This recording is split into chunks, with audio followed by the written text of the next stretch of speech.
Hello everyone, I'm Miltiadis Paikopoulos, the President of the Pallaconian Youth.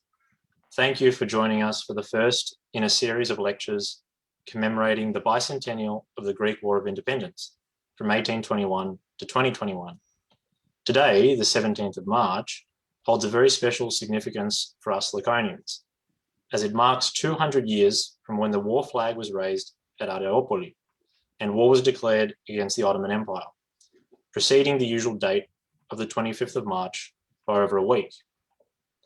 Today, since I'm also the guest lecturer, I won't be hosting today's webinar, but instead, that duty falls to Andrew Christopoulos, the Youth Vice President. So I'll hand it over to Andrew now so that he can introduce himself in the lecture that I'll be giving tonight. Okay, thank you, Mills. Hello, everyone. Like Miltiadis said, today is an important day for us Spartans. 200 years ago, it was our ancestors who initiated the Greek War of Independence. Thank you all for attending, and I hope tonight's lecture is enjoyable, and the rest to follow. Let's introduce Miltiadis, who is tonight's lecturer. Miltiadis, as some of you will know, has served as a Pallaconian youth president for the last few years. He has ancestry from villages on Mount Daiutos. He graduated with bachelor's in classics and ancient world studies from the University of Melbourne in 2020, and is currently studying a Juris Doctorate from the University of Melbourne. Miltiadis' studies have focused on classical Sparta, early modern Greek history, Byzantium, the Hellenicist East, and international law. He has recently published his first book, collecting a selection of his undergraduate essays on many of the previously mentioned topics. Today's lecture is entitled Laconians in the Epanastasi. It will cover the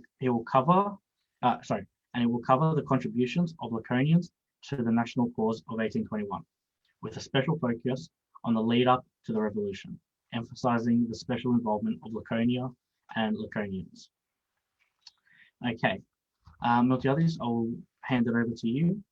And at the end of the lecture, if there is time, we may have some opportunity for questions.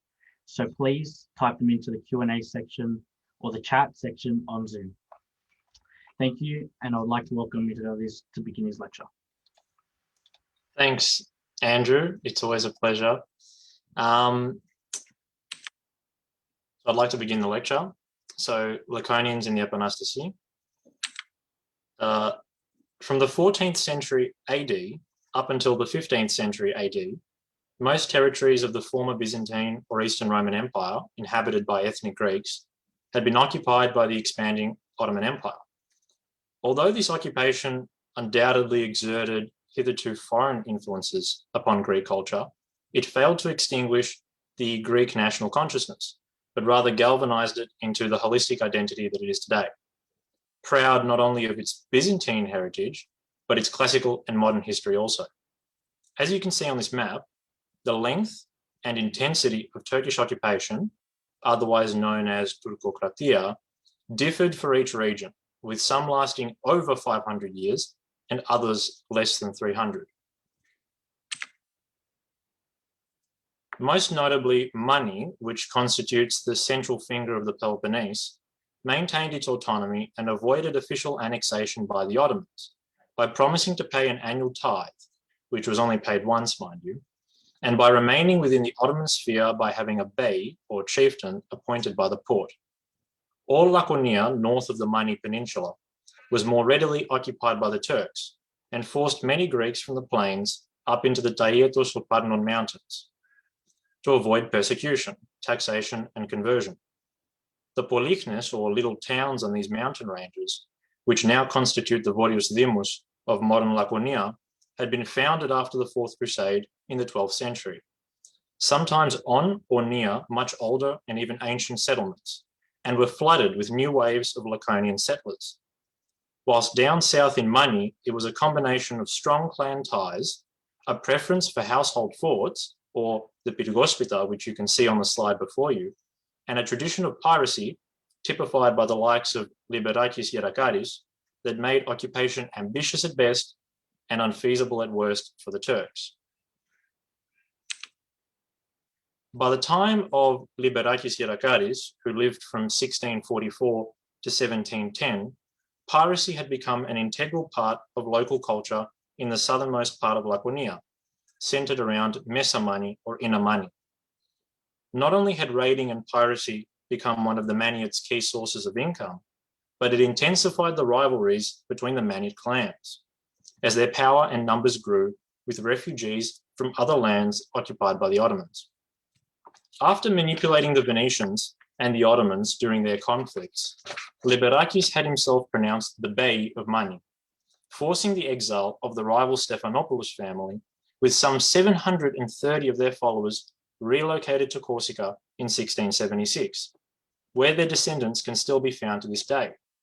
Indeed, the Cargese region of Corsica continues to be referred to colloquially as Cargese la Grec, or the Greek, and the icon of the three hierarchs brought by the Stephanopouli clan can be seen on the screen before you. Now we can ask, if the pirate Ierakaris was quick to side with the Ottomans when expedient, was this indicative of the Maniots not distinguishing between their prey when raiding? Now, whilst the Maniots were known to target European trade vessels, the majority of their attacks were conducted against Ottoman vessels, with the pirates almost exclusively avoiding other Greek merchantmen. This excerpt from a contemporary traveller in Mani from 1795 illustrates the strong hold which piracy had over southern Laconia in the 17th and the 18th centuries, taken from John Morritt's letters. Boats, here called tratas, abounded in every creek. They are long and narrow like canoes. 10, 20, and even 30 men, each armed with rifle and pistols, row them with great celerity, and small masts with lateen sails are used when the winds are favourable. It was Maniot policy to keep up as much as possible with the alarming reputation which the fears and the hatred of the Turks had conferred upon them. Although born in the Boeotian town of Livadia, Lambros Katsonis' journeys at sea would take him to the Laconian Gulf. Born in 1752, as a young man, he travelled to the Venetian-controlled island of Zakynthos, from where he journeyed to join the Russian forces gathering in preparation against the Ottomans in a conflict that would come to be known as the 1768 to 1774 Russo-Turkish War. At sea, Lambros took up the Russian cause, and in 1770, he personally funded a 26-gun, fifth-rate frigate that he christened the Athina tis Arctou, or the Athena of the North, which you can see on the slide before you.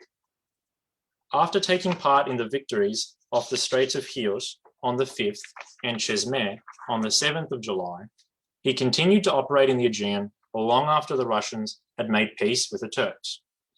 And yet, with their tacit support, he went on raiding Ottoman supply lines and merchant ships, building up a fleet of around 70 vessels by the mid-1780s.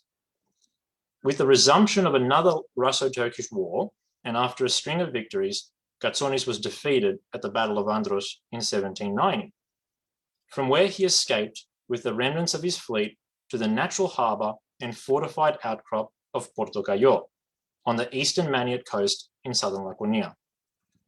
From here, Katsonis continued to operate his pirate network, disrupting Ottoman shipping and troop movements. Now, with his men restless, it's alleged that some of Katsonis' men raided a French ship, which drew the ire of the European powers.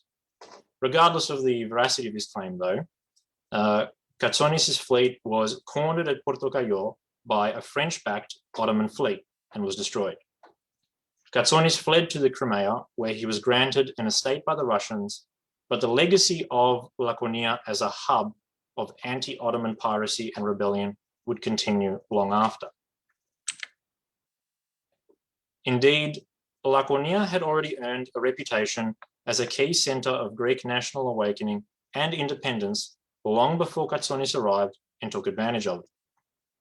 After the fall of Constantinople to the Ottoman Turks and the death of the last Byzantine emperor, Constantine Dragasis Palaeologos XI, in 1453, his brothers Thomas and Dimitrios remained in control of the rump Byzantine successor state that occupied most of the Peloponnese, known as the Despotate of Morea. In exchange for their relative autonomy, the two brothers brokered a treaty with the Ottomans whereby they would acknowledge the Sultan's authority and pay an annual tribute of 10,000 ducats.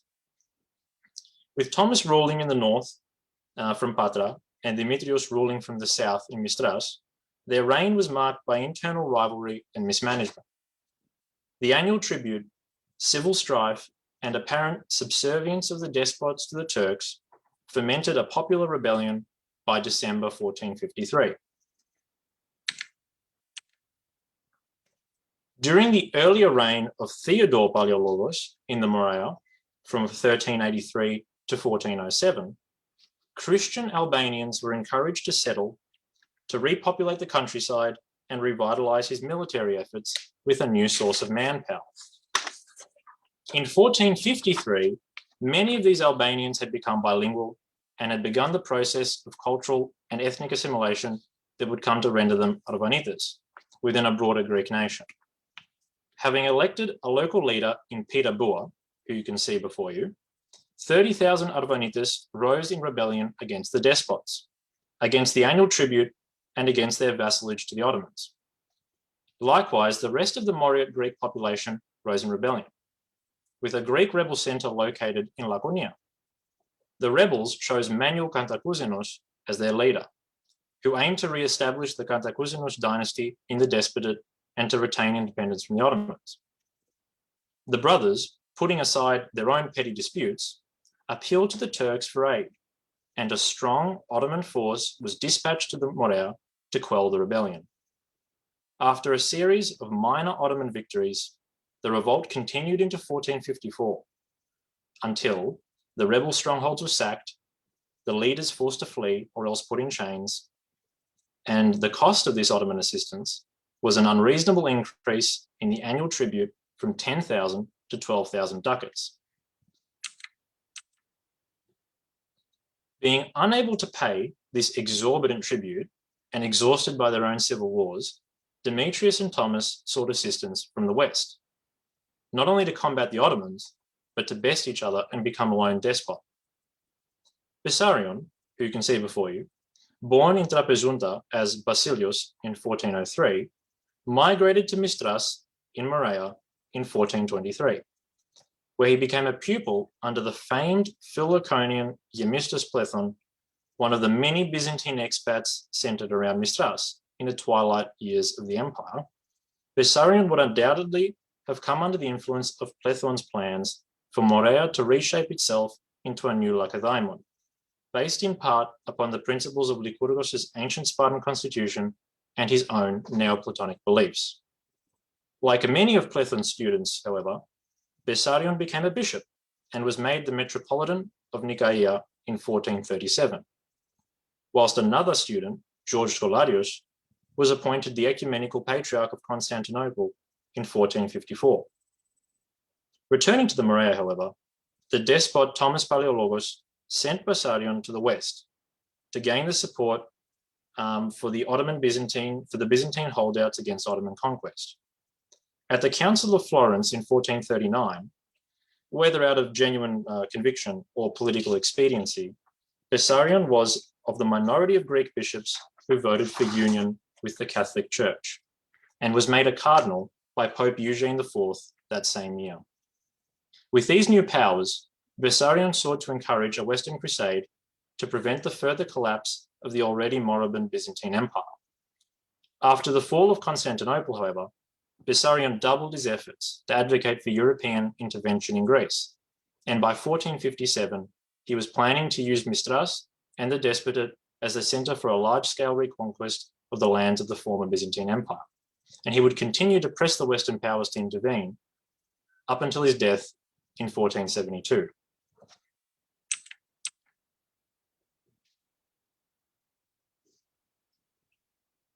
After 3 years without paying their tribute to the Sultan, and around a decade of intermittent civil war, the Despotate of Morea was invaded by Sultan Mehmed II in 1460.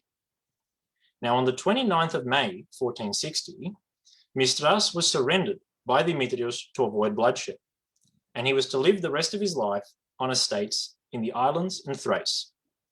Thomas, however, fled to Rome, where he would remain on a papal pension until his death in 1465, upon which he was buried in St. Peter's Basilica. Mehmed would have to advance further into northern Taygetus after the surrender of Mistras, encountering tough resistance as he sought to subdue the mountainous villages and Polychnas. One story stands out, which was the defiant holdout of a chieftain known only as Pyrgospita, who with around 300 men resisted Mehmed's army within the Byzantine fort of Kastritsi, at the outskirts above the village of Agoriani, which just happens to be the village of my grandparents. Although Pyrgospita was defeated, his local act of defiance helps represent the ever-present rumblings of independence in Laconia, which would continue well after the Ottoman invasion of the Morea. Indeed, this desire for independence was always felt strongly in Laconia, especially in the person of Krokodilos Kladas. After his father's death in 1460, Krokodilos inherited his family's ancestral fort at Aios Yorgos, in the region of Ardunia in Laconia. Being one of the local chiefs or archons who fought with the Paleologi against the Ottomans, he was forced to give up his fort in exchange for estates around Elos in Laconia. Almost immediately after Mehmed II left the Peloponnese, Kladas began to agitate for independence in Laconia. After war was declared between Venice and the Ottomans in 1463, Kladas began negotiations with them. And in 1465, he joined the Venetians who appointed him leader of the native Greek forces, or the Capo di Stradioti.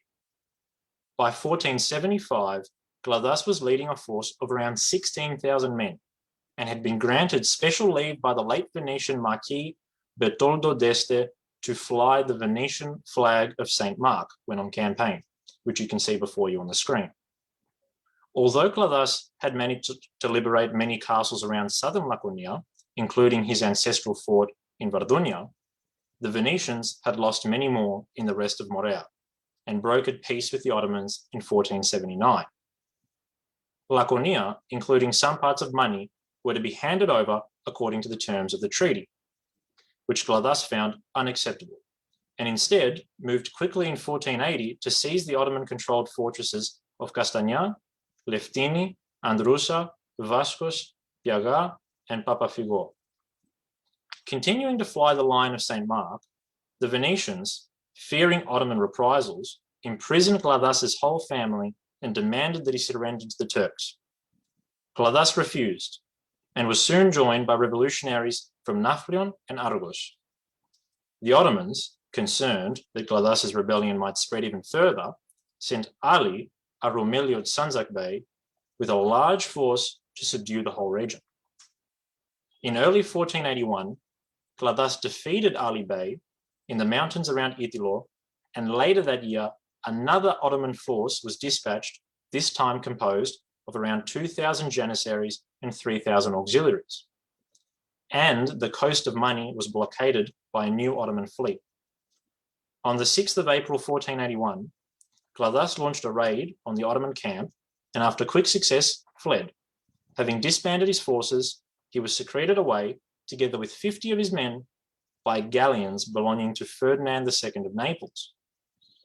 Fighting in Ferdinand's army until 1490, he landed in Mani and was able to gather another force of 14,000 men to launch a second rebellion.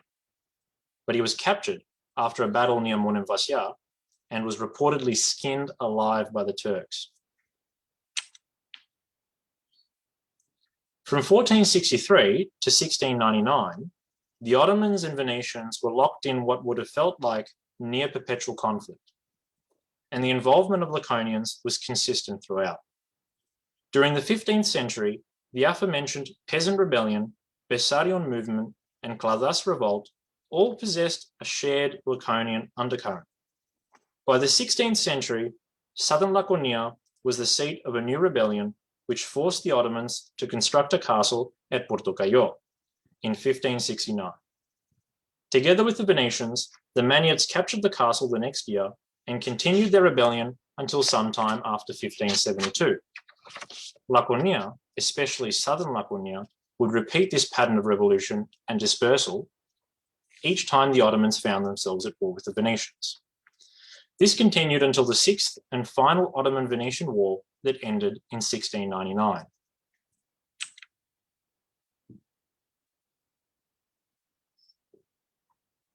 By the early 18th century, it's clear that occupied Greek territories had supported numerous attempts at rebellion and armed dissent, with one of the most notable being the Russian-backed Orlov Revolt of the 1770s, with much of its roots being in money. During the reign of Catherine the Great, who ruled the Russian Empire from 1762 to 1796, members of the Orlov family were tasked with fomenting a revolt in Greece, to coincide with a planned war against the Ottomans. Grigory, Alexei, and Fyodor Orlov were sent to Greece, and in particular money, to establish ties with Greek stakeholders, which included the Benaki family and members of the Mavromichalis family in Laconia. After securing the support of Yorgos Mavromichalis, an Eastern Spartan legion was formed, with another in Western Sparta under Yannis Mavromichalis and another in Crete under John Daskaloyannis Vlachos. The Russians had promised to provide an expeditionary force of around 10,000 men and a fleet that would far surpass that of the Ottomans. Unfortunately, the Russians' first force that landed in Itilo in March 1770 numbered only a few hundred men, with 4 ships, yet the Laconian call to arms was heard around Greece, and a few rebel cells rose to join them in Thessaly and Macedonia. These initial Greek rebel legions fought hard to secure the castle of Mistras on Taiatos, which they would then use as a base of operations in Laconia. However, the lackluster Russian support and their failure to capture other fortresses in Morea, which was another name for the Peloponnese at the time, meant that only the rebel cells in Laconia, Messenia, and Crete had any real success.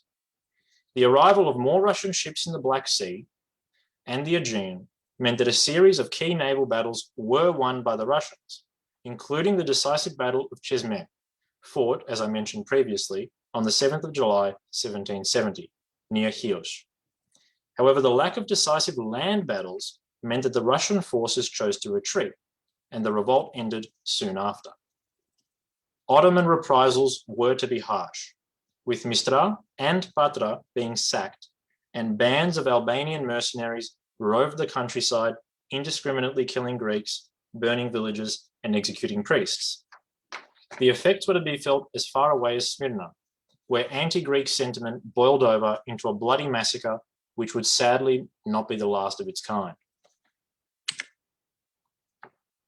Although the sources seem to disagree over the years in which these events occurred, it seems most likely that as a result of the Orlov Revolt, Mani was once again invaded by an Ottoman army of Muslim Albanians under Kapetan Pasha Hassan Ghazi and Hadzi Osman, the Ottoman Bey of the Peloponnese. This places these events around the late 1770s and early 1780s. In response to this invasion, the Ayaranos and Skoutari clans fielded a Maniot army commanded by the Grigorakis family.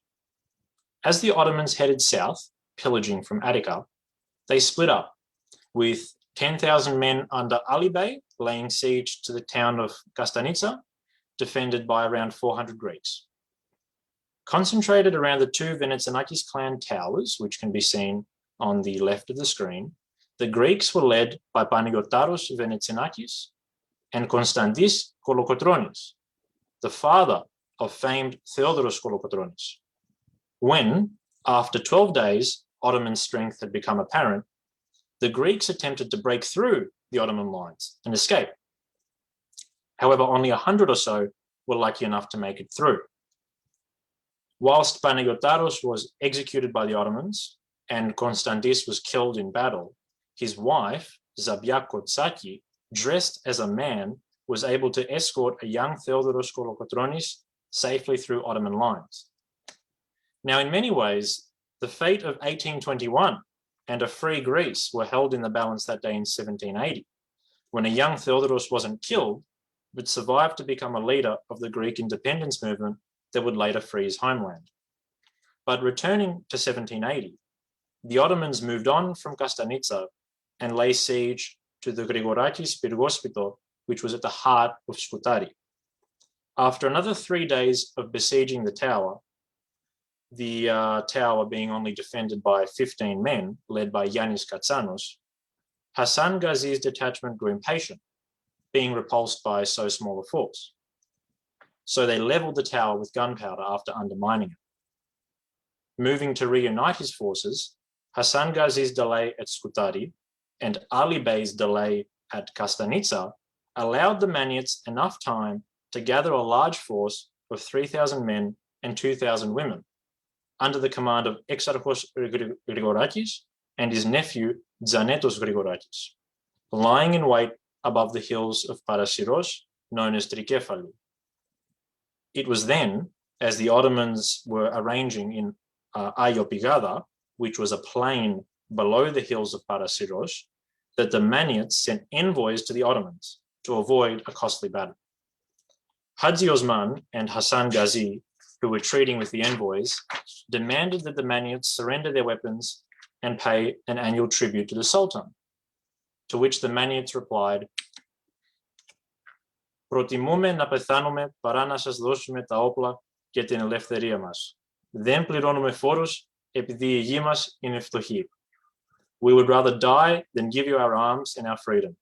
We will not pay tribute because our land is poor.» So, seeing that his forces greatly outnumbered the Maniots, Hassan Ghazi had the Greek envoys executed, and he returned their severed heads to the Maniots. What followed was nothing but a violent charge down the hill, catching the Ottomans by surprise and causing a rout.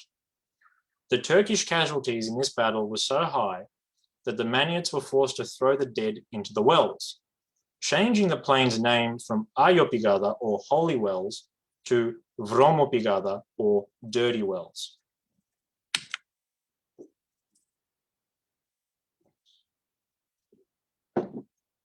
Hassan Ghazi, now obviously desiring peace, sent a messenger to Exarchos Grigorakis, instructing him to meet him in Tripoli to formalize a treaty. After arriving there, the Kapetan Pasha had him hung. When news of Ghazi's treachery and Exarchos' death reached Scutari, Grigorakis' mother burst into the church on Easter Sunday, accusing the Maniots of cowardice, calling all the men women for not defending and avenging her husband. Exarchos' nephew, Zanetos, obviously ashamed, joined his aunt and rallied the Maniots of Scutari to march on the regional Ottoman stronghold of Passavas. Now, the castle was thoroughly sacked, with only a few of its 700 inhabitants escaping alive, with the result that Passavas was never garrisoned again. Born Zacharias Barbitsiotis on the 22nd of October 1759 in the village of Barbitsa on Mount Parnon in Laconia, as you can see on the left on the slide, Zacharias' distant ancestry is said to stem from the region of Gortynia in southern Arcadia. By 1775, Zacharias' brother, Padelis, had been killed by the Turks, which forced Zacharias into a life of brigandry as a Klepht, both for revenge and survival. Unfortunately, Zacharias is relatively unheard of in today's discussions of the Epanastasi and the Greek War of Independence. And I hope to remedy that as much as I can during this lecture, because his contributions were of such significance to the Greek national awakening that I view them as prototypical and highly influential. Moving across Laconia to the village of Logastra on Taietos after the death of his brother, Zacharias joined the Klephtic band of one Andreas Verousis, otherwise known as Andreas Androutsos, the father of the famous hero of the Epanastasi, Odysseus Androutsos. At the age of 18, in 1777, he fought in the Battle of Rekitsas in southern Arcadia. However, he'd led a charge against the Ottomans without orders from Andreas Androutsos, and regardless of his bravery, he was forced to leave Andreas's band of Klephts. Now, together with 60 of his men, Zacharias decided to form his own band and began to fly the first flag that you can see on your left. Now a Kapetan, or a captain in his own right, the fame of Zacharias from Barbitsa, or Zacharias Barbitsiotis, spread, especially after his decisive victory over the Turks at the Battle of Salisi, or Makrisi as it is known today, which is near Megalopolis, and you can see that on the map before you. That battle was fought in 1781. The myth of Zacharias had grown so much so that the Turks began to say of him, Negeldi Negelecek, which translates roughly to, never has there been, nor will there ever be a man like him. His reputation attracted many younger Klefts who served him as lieutenants and would go on to great success in their own revolution of 1821. Now, for this, he gained the title among Laconian historians as O Daskalos tis Klefturias, or the teacher of brigandry. His influence in this regard cannot be underestimated, since he even commanded at one stage a young Theodoros Kolokotronis as his deputy, and he was joined in bonds of friendship by senior Klefts such as Anagnostaras and Nikitaras. As the late Laconian historian of great renown, Sarandos Karagiakos, related in a speech given at the launch of his book on this subject, it seems that Kapetan Zacharias, although not having any formal education, adopted the following warlike quatrain as his personal motto. Όρκο έχω το σπαθί μου και σταυρό το χαεμαλί μου, Τούρκους να βρω να σκοτώσω και Ρωμιούς να ελευθερώσω. So, as an oath, I have my sword, and the cross as my safeguard. May I find Turks to kill and Greeks to free. By 1783, he was recognized by the Ottomans as Bashbug and Zabiti of Morea, meaning, in essence, he was responsible for the security of all the Peloponnese, changing his flag from the first one that you saw before to the second one that you now see on screen, representing his new de facto position as Archistratigos, or Commander-in-Chief of the United Territories. In 1787, he invited all the leaders of the Klefts and the similarly minded Armatoli to formally create a pan-Peloponnesian federation. By the mid-1790s, he was using this network of alliances and his role as Commander-in-Chief to promote the autonomy of the Peloponnese, whilst also supporting similar movements of independence and autonomy around other Greek-speaking lands.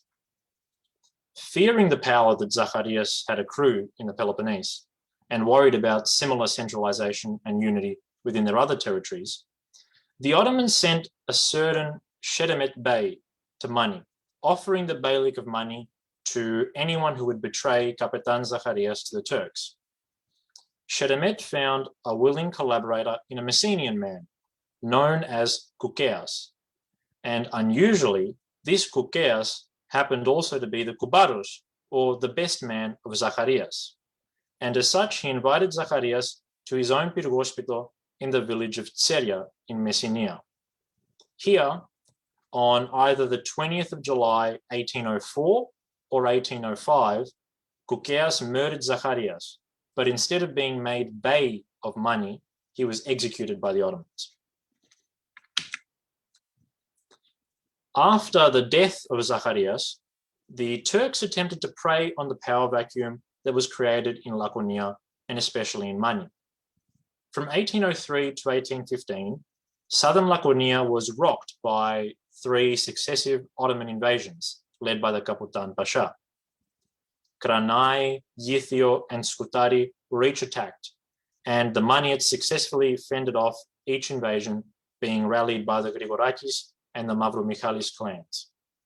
Now, during these years, Mani went through a quick succession of beys, as the Maniot clans struggled against each other for dominance. But in 1815, a leader had arisen.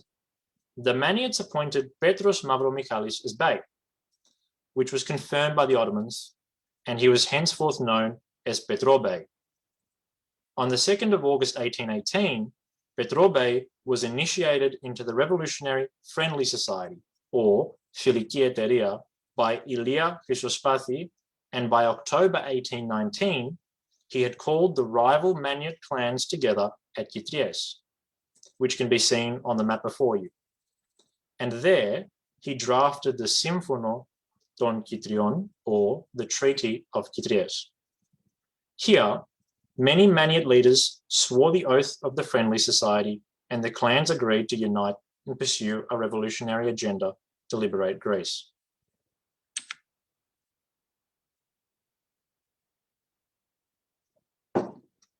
At the behest of Petrobey, the Maniot clans were invited to convene at the Church of the Taxiarchs, or Archangels, in Areopolis, which is in the heartland of Laconia. Here, the leaders of the Maniots agreed to declare war on the Ottomans and spare no effort in the greatest attempt at national liberation yet.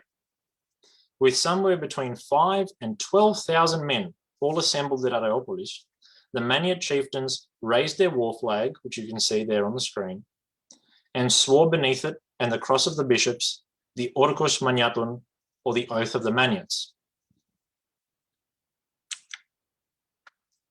Εις το όνομα του παντοδυναμού μας Θεού, εις το όνομα του Κυρίου μας Ιησού Χριστού και της Άγιας Τριάδος, να χύσω και την ύστεραν ρανίδα του αίματός μου, υπερπίστεως και πατρίδος, ορκίζομαι να μην βλέψω εις τα όπισθεν, εάν δεν αποδιώξω των εχθρών της πατρίδος και της θρησκείας μου. Ορκίζομαι τάνη επιτάς και νίκη ή θάνατος, υπερπίστεως και πατρίδος. So that roughly translates to, I swear in the name of our Almighty God, in the name of our Lord Jesus Christ and the Holy Trinity, that I will shed even the last drop of my blood in service of faith and fatherland. I swear I will not look back if I do not expel the enemy of the fatherland in my faith. I swear with this shield or upon it, and victory or death in service of faith and fatherland.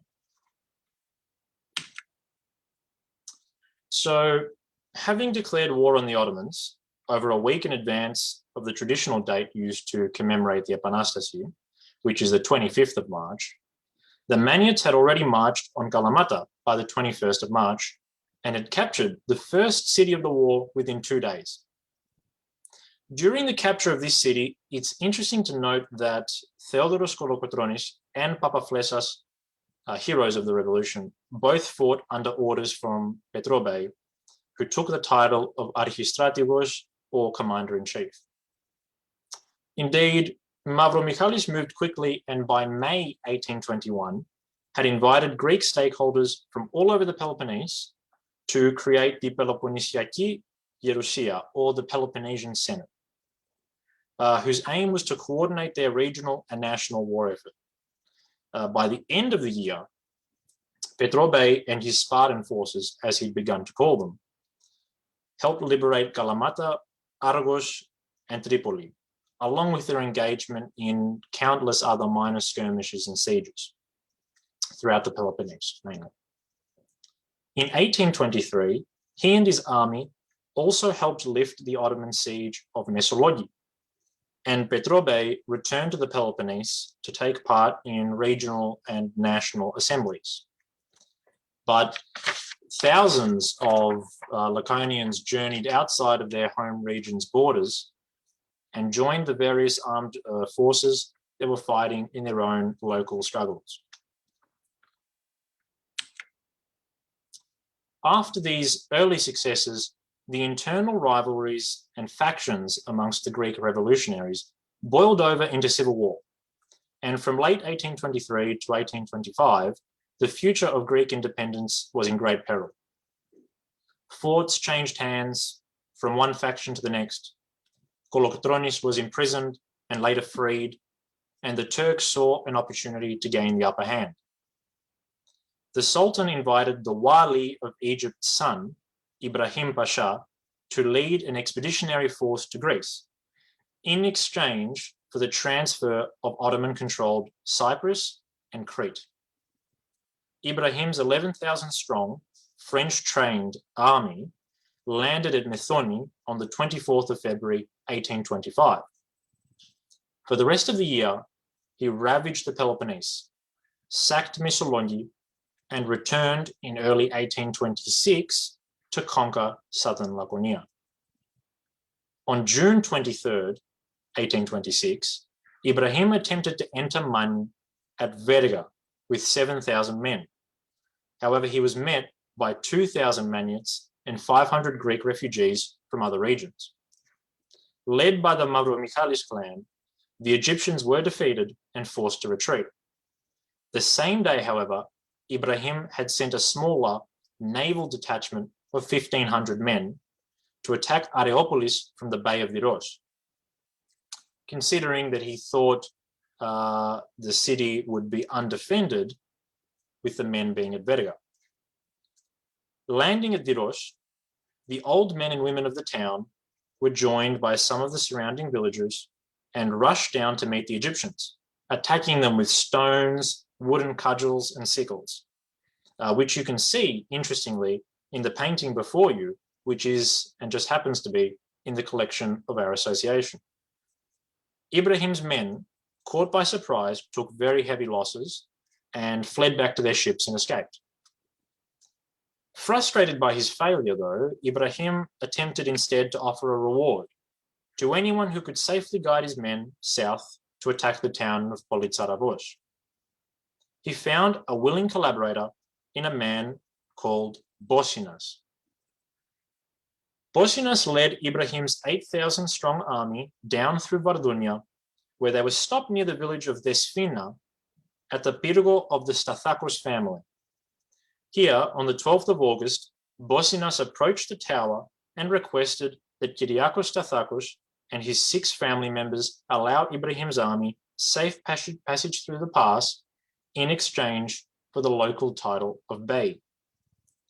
Stathakos feigned surrender until Bosinas revealed himself from behind the rock that he was hiding, and Kyriakos, his daughter, and his son each got off a shot and killed Bosinas. The Ottomans, unable to take the tower, instead used cannons and powder to destroy it, and all inside.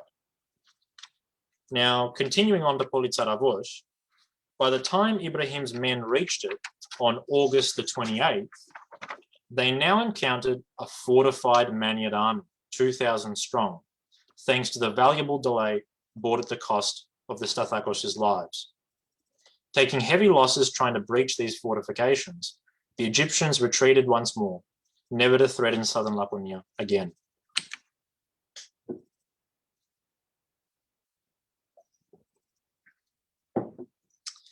Ottoman, Egyptian, and Tunisian naval forces were defeated by a combined Philhellenic fleet off Navarino on the 20th of October, 1827.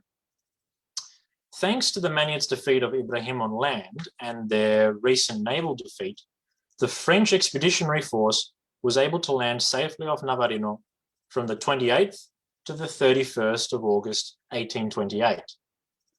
Although victims of disease and the conflict, the French expedition was welcomed by the Central Revolutionary Government of Kapodistrias and successfully forced Ibrahim out of the Peloponnese, and it had defeated the remaining Ottoman garrisons by 1829. Discussions now began in earnest between the European powers and the Ottomans for the creation of an independent Greek state.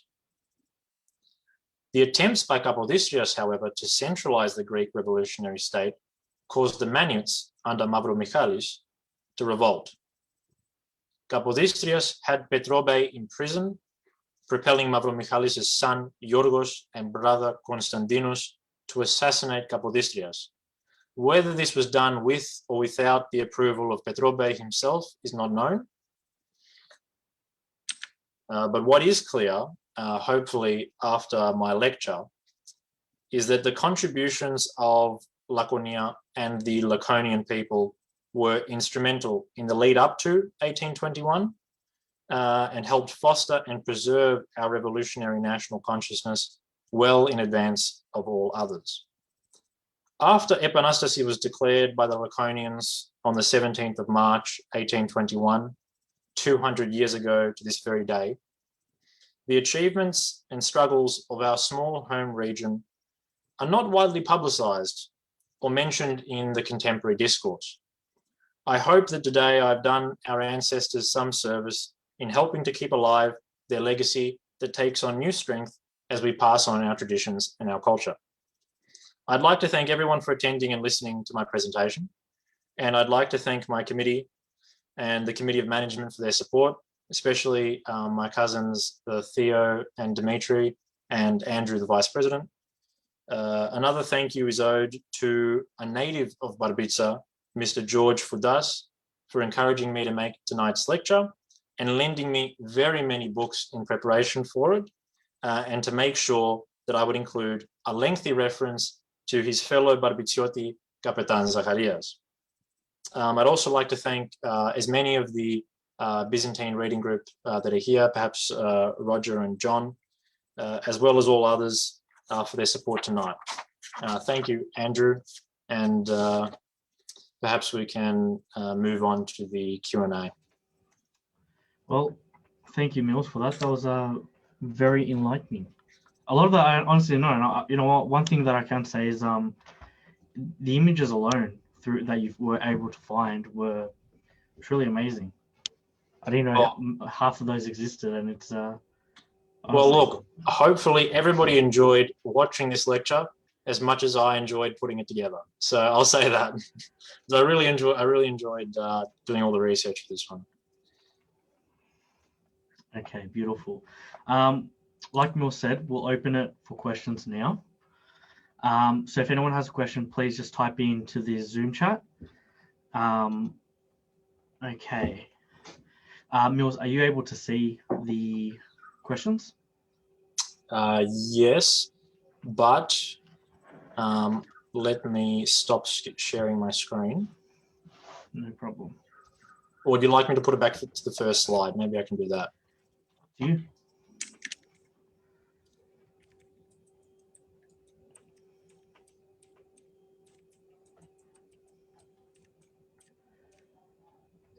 Yeah. Okay, so Q&A. Olympia's asked a question. Thank you for such an interesting and informative lecture. I'm just wondering if it was difficult to find sources specifically in reference to Laconia in the lead up to and during the War of Independence. Well, perhaps I should actually go to the last slide. It was an effort to find some of these resources, but I've attached here at the end of my lecture the bibliography, and hopefully people can see that the split is pretty much even between English and Greek resources. So definitely putting together today's lecture was very good for my Greek, and it forced me to expand my vocabulary greatly in Greek. But yes, there was definitely a difficulty in finding resources specific to Laconia. I noticed that there were very many general studies and very few specific studies about Laconia. And the ones that are specific seem definitely to be in Greek. So definitely I've added them to my collection, and I hope people can find them through the bibliography as well. Well, on that, I actually also have a question, Mills. Will the lecture slides and notes be available to everyone to download, potentially? Well, I can very easily put together the notes and the slides and convert them into a format that I can upload online. Mm-hmm. And I'm happy to do that. Maybe on the page, on the Pallaconian page, we can upload the slides, the lecture slides and my written notes. We can format them perhaps. And yeah, if people would like those, we can upload those and share them. I'm happy to do that. Yeah, it'll read like an essay. It'll read like something that people can pick up and read one night and learn a bit about Laconia. Yeah. But in regards, just another thing about the references, I'll also put the bibliography up there as well. And although a lot of these are hard to find in print, there are some good online resources that people can use and download them online as well. Yeah. Okay. And in regards to the photos that you mentioned, that you liked them, that was probably the hardest part. That was probably the most difficult part, was finding photographic evidence. A lot of these characters and the references, especially to, Maniot clan leaders like the Grigorakis family or the Mavromichalis family, they just don't have the same attention given to them as to, the Kolokotrone or the Makriyanidis or, some of the other famous leaders of 1821. These leaders fought their own revolutions, but unfortunately they don't have the same attention paid to them to have pictures or sketches made of them. So that's unfortunate, but it is what it is. We do have a comment on the Facebook live chat from Chris Mistras. Apparently, he says there's a great bookshop in Areopolis that specializes in money history. And he also said that, but he would love some of the images, I'm assuming, from your lecture slide here. Yeah, definitely the images I think a lot of people will like, because that's a lot of the time when you're trying to, dive through scans of old books and archival and museum archives, and very difficult to find. But the bookshop that he's referring to, I know it. I've been there. I think, if I don't mispronounce his name, I think it's the Makoyanis. I think it's owned by the Makoyanis. And that's in Areopolis, yes. And it's called Aduloti money, which is like unconquered or unenslaved money, unenslavable money. So, obviously referring to the fact that money and the Maniots believe themselves never to have been conquered by the Ottomans, always independent. Yeah. And I'm sure that you enjoyed the references to your native Elos. Elos was mentioned a few times, Andrew, throughout the... I know. I'll have to show my book that again. He'll like it. Yanni will like it. He'll love it. I also have actually a question.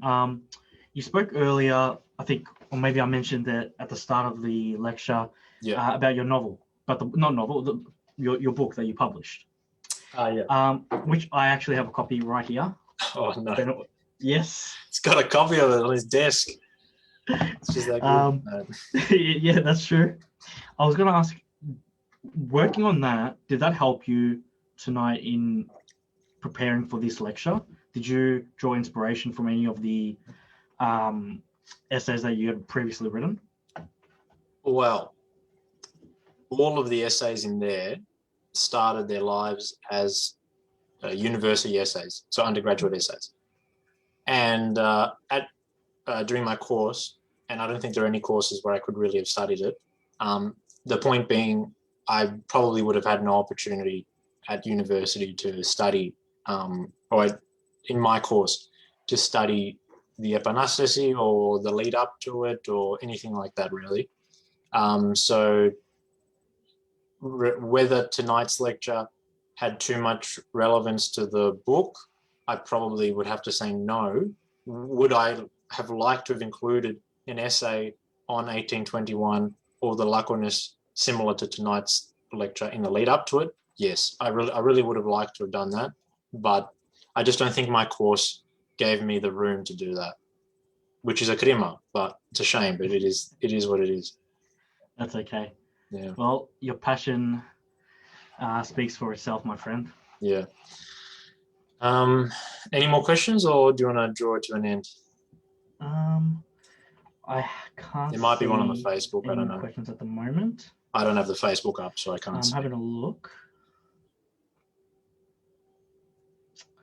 Not so much questions, just some more discussion about some Spartan sources, a good Spartan library to find some sources, apparently. Oh, well, the more the merrier. I'm sure that when we post about this... Chris also says you did a ripping job. Oh, that's good. Wait, Chris, my uncle? No, Chris Mistras. Ah, Chris Mistras. Oh, all right. Thank you, Chris, whoever this Chris is, Chris Mistras. Okay. Yeah. Well, thank you again, Andrew, for doing the job of the host today. I know that it can be difficult sometimes. Mate, you did all the hard work, finding all the resources, dusting off all the old books. Dusting off all, let me tell you, some of the books were about to turn into dust. I'll say that. To look at. Anyway, thank you again for everybody for listening, and I hope that you enjoyed it, everybody. Okay, so that concludes tonight's lecture. Again, thank you everyone for joining, and we hope to see you for the following lectures. Thank you. Thanks.